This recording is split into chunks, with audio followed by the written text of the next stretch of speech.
जय हिंद प्यारे बच्चों, स्वागत है हमारे यूट्यूब चैनल में। आज हम बहुत दिनों के बाद आज एक नए वीडियो के साथ मिलते हैं आप लोग के। ठीक है, क्या जो वीडियो का टॉपिक है आपदा प्रबंधन, डिजास्टर मैनेजमेंट क्या होता है। डिजास्टर मैनेजमेंट होता क्या है, इसके क्या कारण है, प्राकृतिक कारण, मानव जनित कारक, उसके बारे में हम इस वीडियो में अध्ययन करेंगे प्यारे बच्चों। किसके बारे में? दो टॉपिक है। ठीक है, आपदा प्रबंधन में दो महत्वपूर्ण कारक होते हैं। कारण या कारण एक ही होता है, कारक या कारण एक ही होता है, जिसमें हम आज अध्ययन करेंगे। भूगोल का टॉपिक है जिसके अंतर्गत हम आज अध्ययन करेंगे। ठीक है, डिजास्टर मैनेजमेंट होता क्या है? आपदा प्रबंधन। आपदा प्रबंधन के अंतर्गत अगर हम देखें तो दो प्रकार के कारक होते हैं। कौन कौन? दो प्रकार के कारक होते हैं। एक होता है मानव जनित कारक, दूसरा क्या होता है? प्राकृतिक कारक। अब वो कारक क्या क्या होते हैं पहले ये बता दें। ठीक है, अब हम पहले ये बता दें डिजास्टर मैनेजमेंट क्या होता है, उसके बाद कारक बताएंगे।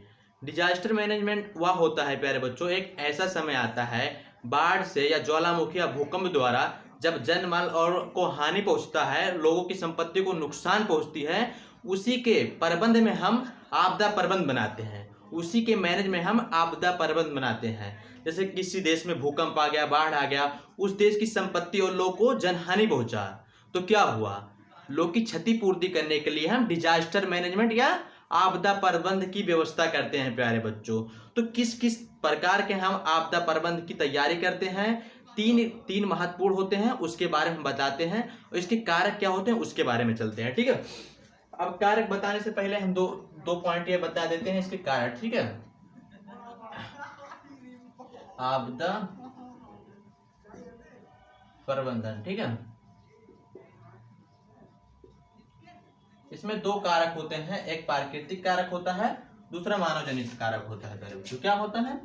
मानव जनित कारक होता है। अब प्राकृतिक कारक में वो वर्ड आते हैं जिसमें होता क्या है, जैसे आप लोग कहते हैं ना ईश्वर का देन है, भगवान का, तो वही प्राकृतिक कारक में आता है। जो प्राकृतिक अपने संतुलन को बनाए रखने के लिए संयोजन करती है। किसी देश में जैसे भूकंप आ गया, बाढ़ आ गया, ज्वालामुखी विस्फोट हो गई, अन्य कारक से जो जन को हानि पहुंचती है, उसे क्या कहते हैं? प्राकृतिक कारक कहते हैं।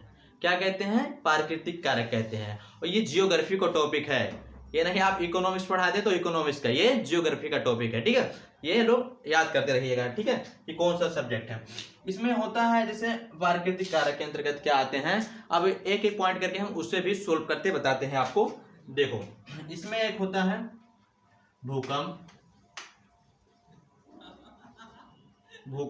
दूसरा पॉइंट क्या है? ज्वालामुखी,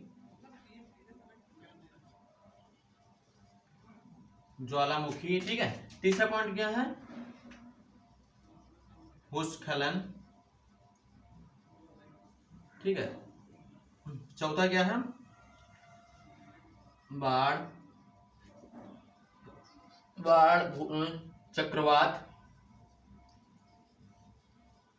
चक्रवात, ठीक है। और अन्य कारक भी आते हैं। ठीक है, क्या है? अन्य कारक भी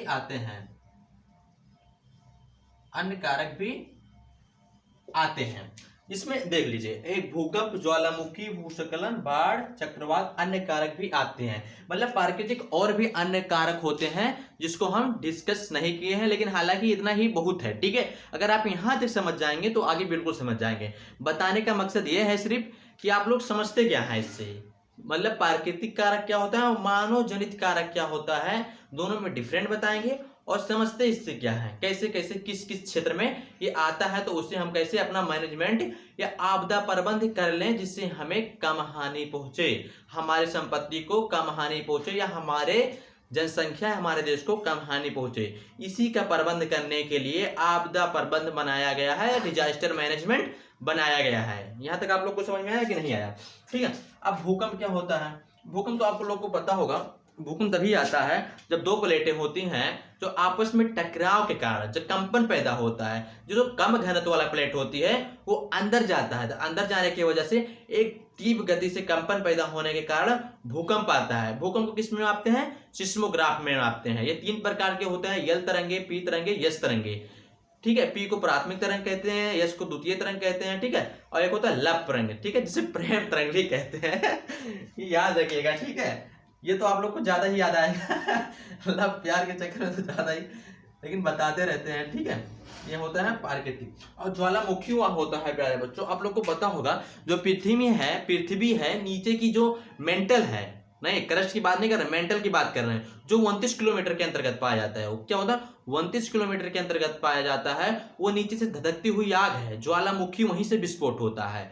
तब क्या होता है, ठीक है, किसी कारण टकराव होता है, कम घनत्व वाले प्लेट अंदर जाते हैं तो ऊपर आ जाता है धधकता लावा, उसी को हम ज्वालामुखी कहते हैं, ज्वालामुखी कहते हैं। जिसे अग्निय चट्टान का भी निर्माण हुआ, किससे, अग्निय चट्टान का भी निर्माण हुआ है ज्वालामुखी के कारण। चट्टान तो पढ़े होंगे आप लोग, ज्योग्राफी वाले तो पढ़े होंगे, प्राथमिक चट्टान, द्वितीय चट्टान। प्राथमिक चट्टान के अंतर्गत कौन आते हैं, द्वितीय में अवसादी चट्टान, परिवर्तित चट्टान और अन्य प्रकार के भी चट्टान आते हैं। हालांकि इतना बताने के लिए कोई मकसद नहीं, खाली हम आपको समझा रहे हैं इसमें, लेकिन हम इसका डिस्कस भी करते रहेंगे, वीडियो भी अच्छी बने, ठीक है। भूस्खलन क्या होता है, अब भूस्खलन हुआ होता है प्यारे बच्चों, जब पृथ्वी क्या होती है, पृथ्वी ऑटोमेटिक दरार पैदा हो जाती है, इससे फटने लगती है, दलदल जाते हो दलदल, ऐसे भूस्खलन होता है, दरार पैदा होने लगती है, जो बीच की रास्ते होती हैं उसमें से गड्ढा पड़ जाता है, जिससे पृथ्वी फट जाती है, मतलब पानी और अन्य कारक भी जो वृक्ष होते हैं गिरने लगते हैं, ठीक है, वो उसे भूस्खलन कहते हैं, जिससे जन को हानि पहुंचता है। यहाँ तक आपको पता है। हम ये नहीं आपको कथा सुनाते चले जाए, आप कथा सुनते चले जाएं, पढ़ना जरूर, ठीक है। आज बहुत दिनों के बाद अगर वीडियो अपलोड हो गया तो ठीक है, नहीं अपलोड हुआ तो कोई बात नहीं है, ठीक है। अब एक होता है बाढ़, क्या होता है, बाढ़ हुआ होता है प्यारे बच्चों, बाढ़ आता कैसे है आप लोग को ये नहीं पता होगा, लेकिन हम बताते हैं आप लोग को। एक मतलब साइंटिफिक नियम है जो मतलब भूगोलवेत्ता ने ऐसा बताया है।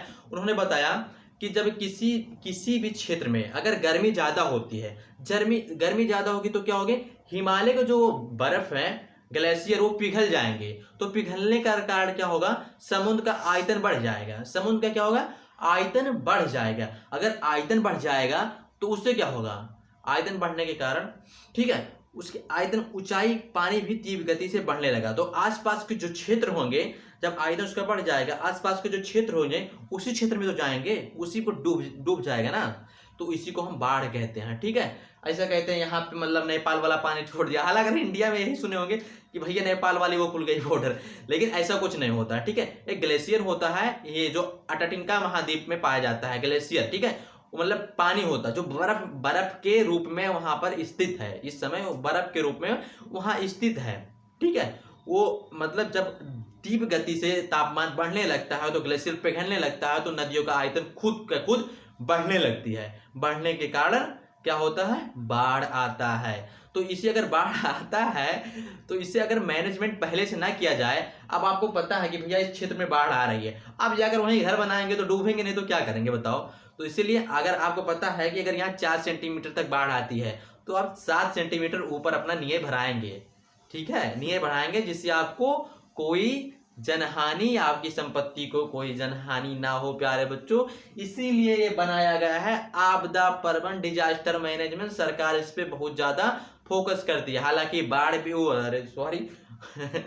बाढ़ भी बनाती रहती है। बाढ़ जानते हो, नहरें जो होता है, मतलब पानी को मैनेजमेंट किया जाता है, पानी को किस क्षेत्र में कहाँ चाहिए, किस नहर में कितना पानी चाहिए, उसी के लिए मतलब बांध का निर्माण भी करती है सरकार, ठीक है। यहाँ तक आप लोग को समझ में आ गया होगा। अब चक्रवात क्या होता है, चक्रवात क्या होता है प्यारे बच्चों, आप लोग सुनामी सुने होंगे, सुनामी, लेकिन चक्रवात कोई दूसरा नहीं है, सुनामी का है एक दूसरा अर्थ है। जिसे क्या होता है, नदियों में तीव्र गति जब हवाएं चलती हैं तो आपस में टकराव के कारण जो तीव्र गति से लहरें आती है अगर वो जनहानि को मतलब नुकसान पहुंचाती हैं, तो उसी को हम चक्रवात कहते हैं, समझ में आया कि नहीं आया, ना आया तो कोई बात नहीं है। अन्य भी कारक हैं, अन्य भी प्राकृतिक कारक हैं। यहाँ तक जो समझा है वहां तक आया समझ में या नहीं आया, आया होगा तो कमेंट करके यस बताना, नहीं आया होगा तो नो बताना, और पढ़ते रहना जरूर, ठीक है। हम कभी नहीं कहते आप लाइक करो सब्सक्राइब करो, हमें कोई मतलब ही नहीं, आप लाइक सब्सक्राइब करो या ना करो, बस हमारी मन है पढ़ाने के लिए, आपका मन हो तो पढ़िए, ठीक है। लाइक सब्सक्राइब हमें कुछ नहीं करना है कि ये लाइक करो, सब्सक्राइब करो, शेयर करो, ऐसा कुछ भी नहीं है, ठीक है। लेकिन हाँ, अगर मन करे, अच्छा लगे तो कर दीजिएगा, ये आपके लिए अच्छा है, मेरे लिए भी अच्छा लगा, उत्साह बढ़ेगा, जिससे हम और वीडियो आप लोग को देंगे, अच्छा भी लगेगा मुझे, ठीक है। चलो ठीक है, ये हो गया प्राकृतिक कारक के अंतर्गत।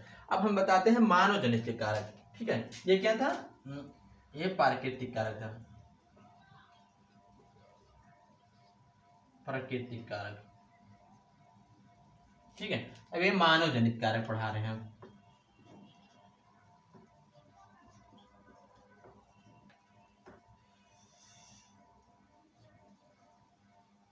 कारण या कारक यार एक ही होता है, उससे मतलब कोई मतलब ये ना सोच अगर कारण लिख दे कहीं कारक लिख दे तो इससे कोई डिस्टर्ब आप लोग को नहीं होना है, दोनों एक ही होता है हालांकि। ठीक है, हालांकि दोनों एक ही होता है। बहुत बच्चे सोचते हैं कि यहाँ कारक लिख दिए यहाँ कारण लिख दिए, तो ऐसा क्या होता है, तो एक ही अर्थ एक ही होता है। ठीक है, इसमें कोई कोई भी मतलब डिस्टर्ब होने की कोई बात नहीं है, दोनों में एक ही शब्द होता है दोनों का। ठीक है, कोई दिक्कत नहीं होगा। ठीक है, इसमें क्या करना है, मानो जब परमाणु, अब देख लीजिए, अब हम इसमें एक दो पॉइंट भी लिखते चलते हैं। परमाणु परीक्षण, ठीक है, क्या है, परमाणु परीक्षण, परमाणु परीक्षण दूसरा हो गया। ठीक है, परमाणु नाभिकीय परीक्षण,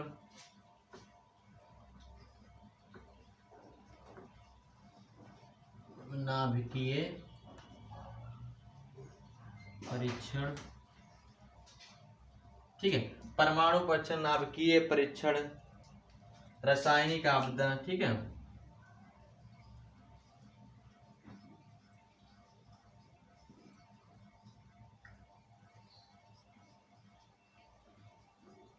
रासायनिक आपदा। तीसरा क्या है, अरे सॉरी चौथा क्या, अरे यार थोड़ा डिस्टर्ब हो रहे थे। चौथा, चौथा क्या है हम बताते रहते हैं, मतलब रासायनिक और भी। ठीक है, और औद्योगिक आपदा। ठीक है, ये सब बता देंगे।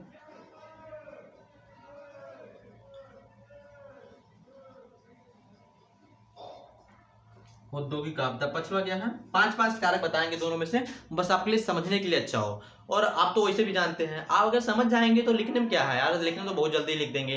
केवल समझना है कोई चीज, अगर कोई चीज समझ गए, अगर अगर कहते हो ना कि हम अगर एक पर एक अक्षर जानेंगे तो एक पेज लिख देंगे, वैसे अगर आप 5 जानोगे तो 5 पेज लिख दोगे। ठीक है, बस समझना है, लिखना क्या है। किताब का पढ़ना ये मतलब नहीं यार कि हम उसमें सेम टू सेम उसमें से लिखें या वैसा जाने, ऐसा बिल्कुल भी नहीं है। अगर आप अपने मन से नहीं पढ़ रहे हैं तो पीएचडी करेंगे, एमए करेंगे या कभी भी जाएंगे रिसोर्सेस में, मतलब रिसर्च करने के लिए, तो आपको खुद से पढ़ना रहेगा, खुद से टॉपिक बनाना रहता है। ठीक है, अगर सीनियर होंगे तो आप लोग जानते हो, अगर जूनियर होंगे तो आप लोग नहीं जानते, इसलिए बता रहे हैं। ठीक है,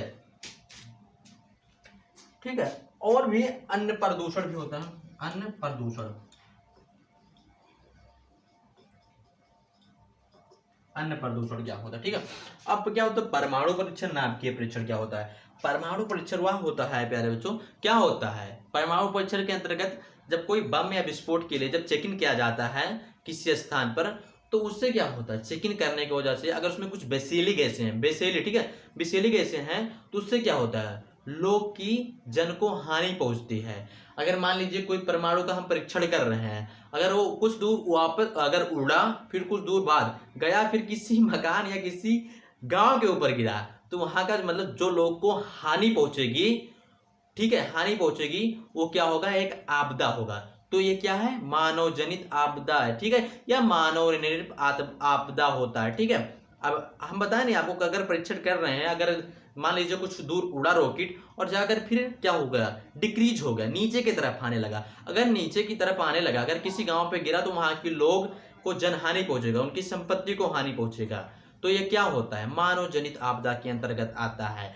लेकिन अगर हम इसे ना करा जाए, मतलब कैसे परीक्षण किया जाए कि इसका कम से कम हानि पहुंचे, तो उसी के मतलब उसी के देखते हुए ये विचार अपनाया गया, आपदा प्रबंध। भैया आपदा प्रबंध किया जाए जिसके कारण ये जनहानि कम से कम पहुंचे और लोग की संपत्ति को कम नुकसान हो लेकिन कम नुकसान हो। किसी भी मतलब कोई मतलब अचानक अगर कोई घटना होती है तो नुकसान हो। ठीक है, ये यहाँ तक जानते रहिए, हालांकि ये सब बताने की जरूरत नहीं है, आप लोग जानते हैं। ठीक, नाभिकीय ऊर्जा परीक्षण क्या होता है, नाभिकीय ऊर्जा परीक्षण, जब हवाई जहाजें और अन्य भी कारण होते हैं, ठीक है, जब उनका परीक्षण किया जाता है, जब कुछ मानव को जनित को मतलब कुछ नुकसान होता है उनकी संपत्ति या उनके जान को या जनहानि में, मतलब जन माल को मतलब जो हानि होता पहुंचता है, उसी को हम कहते हैं नाभिकीय परीक्षण। रासायनिक आपदा क्या होता है, रासायनिक आपदा वह होता है प्यारे बच्चों, जब क्या होता है, जब कोई केमिकल्स या मतलब दो केमिकल्स आपस में मिलाए जाते हैं।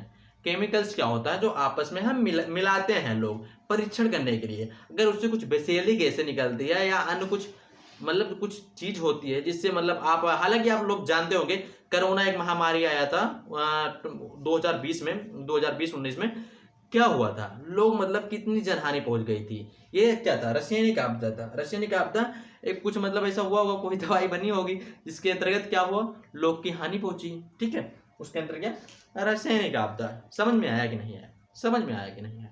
चलो ठीक है, ना आया होगा तो वो हम समझा देंगे आपको, फिर से बता देंगे, ठीक है। अब चलते हैं औद्योगिक आपदा। औद्योगिक आपदा क्या होता है, अब इससे क्या हुआ, नए नए फैक्ट्रियों का निर्माण हुआ। अगर फैक्ट्री की निर्माण हुई तो क्या हुआ, उसमें फार्म खुलेंगे, फार्म खुलने के बाद उसमें रोजगार लगेंगे, लेकिन जो उसमें कचरा वगैरह होता है वो सीधा जाके नदियों में मिला दिया जाता है, जिससे जल प्रदूषण हो जाता है। अगर जल प्रदूषण हो जाता है, लोग उस पानी को पीते हैं, तो क्या होता है, आप क्या होता है, जनहानि को मतलब नुकसान पहुंचाता है, उनकी संपत्ति को नुकसान पहुंचा। अगर बीमार हो गए तो आप खुद भैया दवाई लेंगे, तो क्या होगा, ये सब अन्य कारण भी हैं, ठीक है। अब प्रदूषण भी होते हैं। प्रदूषण में बहुत कारण के प्रदूषण है, जैसे पर्यावरण प्रदूषण, वायु प्रदूषण, ये भी मानव निर्मित कारण है, ठीक है। अगर आप मनुष्य ना होता तो मतलब ये होती ही नहीं, लेकिन मनुष्य का रहना भी जरूरी है, तो पृथ्वी किस काम की, अगर मनुष्य नहीं रहते तो पृथ्वी किस काम की। आपको हम हालांकि जानकारी के लिए बता दें, 7 ग्रहों में मतलब एक ऐसी ग्रह है, पृथ्वी ऐसी ग्रह है जिस पे जीवन संभव है, जीवन संभव है। ऑक्सीजन से लेकर अन्य प्रकार के तत्व यहाँ सम्मिलित या पाए जाते हैं, ठीक है, ठीक है, मात्र ऐसा एक ग्रह है, ठीक है। अगर हम बात करें ऑक्सीजन की तो यहाँ 21% ऑक्सीजन पाया जाता है। नाइट्रोजन की बात करें तो 78% नाइट्रोजन पाया जाता है, फास्फोरस पाया जाता है और CH3 पाया जाता है, ठीक है। अन्य भी चीज इसके अंतर्गत पाया जाता है, ठीक है। ये भी आप कारक को जान गए हैं, ठीक है। इतना तो आप लोग जान चुके हैं। इसमें कोई भी अगर दिक्कत होगा, कोई भी डाउट होगा तो आप हमसे पूछ लीजिएगा। एक बार स्क्रीनशॉट ले लीजिए, हमें पता है आप लोग लिखेंगे तो है नहीं, वो स्क्रीनशॉट ले लीजिए कम से कम, ठीक है। स्क्रीनशॉट लेकर लगा दीजिएगा, अरे लगा नहीं, लिख लीजिएगा यार, ठीक है, लिख लीजिएगा बढ़िया से। आया समझ में कि नहीं, ठीक है, आ गया होगा। I hope you understand all student, ठीक है। मैं आशा करता हूँ आप लोग हमारे पढ़ाया गया वो आप लोग सीख गए हैं। अगर ना सीखे हैं तो कोई बात नहीं, फिर से वीडियो को सिर्फ फिर से देख लीजिएगा, ठीक है। चलो ठीक है, मैं मिटाते हैं और आगे बढ़ते हैं, ठीक है।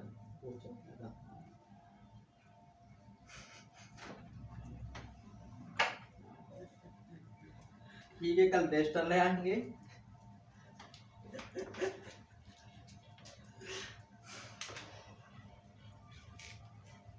यहाँ तक आप लोग को समझ में आ गया है, अब कोई डाउट नहीं होना चाहिए।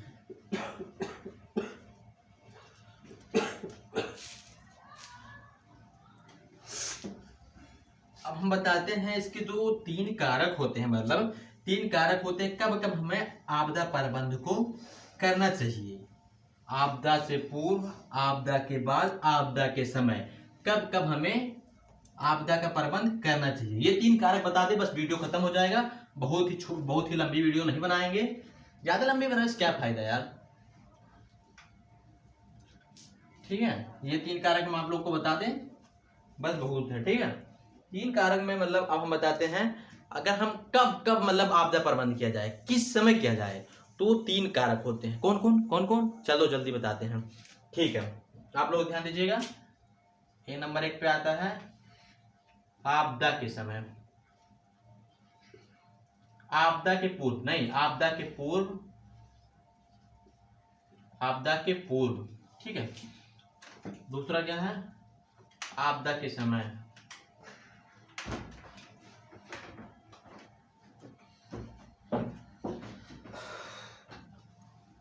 ठीक है। तीसरा क्या है, आपदा के पूर्व, आपदा के समय। तीसरा क्या है, आपदा के बाद।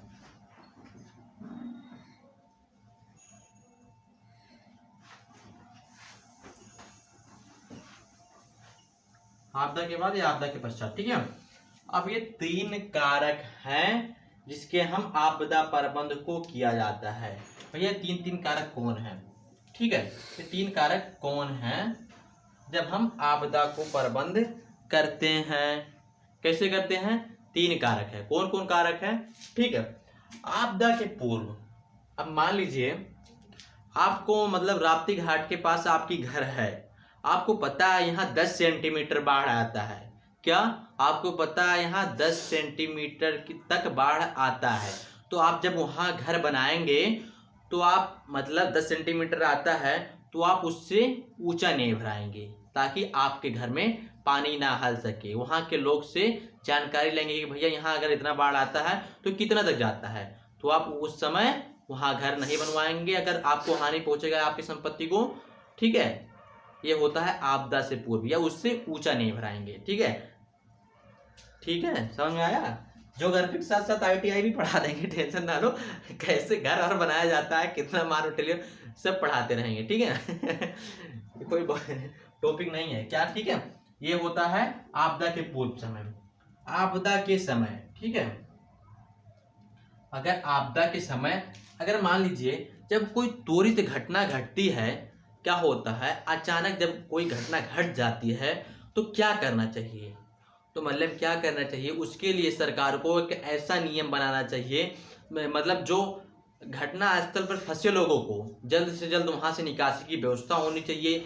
जहाज, एरोप्लेन, ठीक है, ट्रांसपोर्ट, अन्य कार से उन्हें जल्द से जल्द निकासी की व्यवस्था होनी चाहिए। और उन्हें मतलब जो उनकी मूलभूत आवश्यकताएं हैं, भोजन, कपड़ा, दवाइयाँ, ये उन्हें समय समय पर पहुंचा दिया जाना चाहिए। ठीक है, इससे क्या होगा, जन को कम से कम हानि पहुंचेगा। ठीक है, और उनकी संपत्ति को नुकसान होगा लेकिन उन लोग को नुकसान नहीं होगा। कहते ना भैया, जान है तो जहान है। ठीक है, तो इसमें आपदा के समय हम यही प्रबंध करते हैं। ठीक है, आपदा के प्रबंध यही हम करते हैं। ठीक है, आपदा के समय। ठीक है, ये आप लोग को समझ में आ गया होगा। क्या हुआ, ये समझ में आ गया होगा। ठीक है, उन्हें क्या क्या चीज की आवश्यकता होती है, उनको आवश्यकता मतलब पहुंचाई जाए। आपदा के बाद, अब आपदा के बाद क्या होता है भैया, अब मान लीजिए अब कोरोना महामारी आया था, लोगों के पास इनकम खत्म हो गई थी, बेरोजगारी छा गया था भारत में, बेरोजगारी छा गया था, खत्म हो गई थी उनका इनकम, लोग के लिए खाने के पास पैसे नहीं बचे थे। तो उस समय क्या कहना चाहिए सरकार को, जैसे नरेगा हो गया, पुल हो गया, सड़क कार हो गया, अन्य कार्य को चालू करना चाहिए जिससे लोग को रोजगार मिल सके और वो डिमांड क्रिएट कर सके। ठीक है, वो डिमांड क्रिएट सके। मैं अर्थशास्त्र का स्टूडेंट हूँ, डिमांड सप्लाई में बेस्ट है। ठीक है, मैं उसके बारे में पूरा समझा दूंगा। ठीक है, उसे क्या होगा, अगर एक की बे दूसरे की आय होती है, अगर आप सड़क या घर या रेलवे मतलब कुछ कार्य नहीं करवाएंगे तो लोग के पास पैसा कहाँ से आएगा, लोग के पास पैसा कहाँ से आएगा? तो सरकार को ऐसी कुछ नियम बनाने चाहिए। ठीक है, ऐसी कुछ नियम बनाने चाहिए ताकि लोग के पास इनकम आए, डिमांड करें और फिर पहले जैसा सब कुछ हो सके, संतुलन हो सके। ठीक है, और हालांकि अगर किसी का घर या किसी के मतलब ज्यादा मतलब क्षतिपूर्ति पहुंचा है तो उनको मतलब आपूर्ति की जाए, उनकी पूर्ति की जाए, सरकार द्वारा कुछ ऐसी बीमा दी जाए ताकि लोग मतलब जीवन अपना यापन कर सके। ठीक है, जीवन यापन कर सके, ये होता है आपदा के बाद। ठीक है, एक सर्कल चलती है, सर्कल एक गोला बनता है, वो हम आप लोग को बाद में बताएंगे। ये 3 महत्वपूर्ण कारक थे आपदा प्रबंध के प्यारे बच्चों, जो हम आप लोग को बता दिए हैं, बिल्कुल बढ़िया से बता दिए हैं। फिर भी कोई डाउट, कोई दिक्कत होगा तो आप लोग हमें जरूर बताइएगा। ठीक है, और फिर नेक्स्ट वीडियो हम आएंगे इकोनॉमिक्स का लेकर, बिजनेस इकोनॉमिक्स। ठीक है, बिजनेस इकोनॉमिक्स का। ठीक है, ठीक है, प्रोडक्शन कास्ट अगला वीडियो लेकर आएंगे। ठीक है, ठीक है प्यारे बच्चों, फिर मिलते हैं अगले वीडियो में। जय हिंद, तब तक के लिए।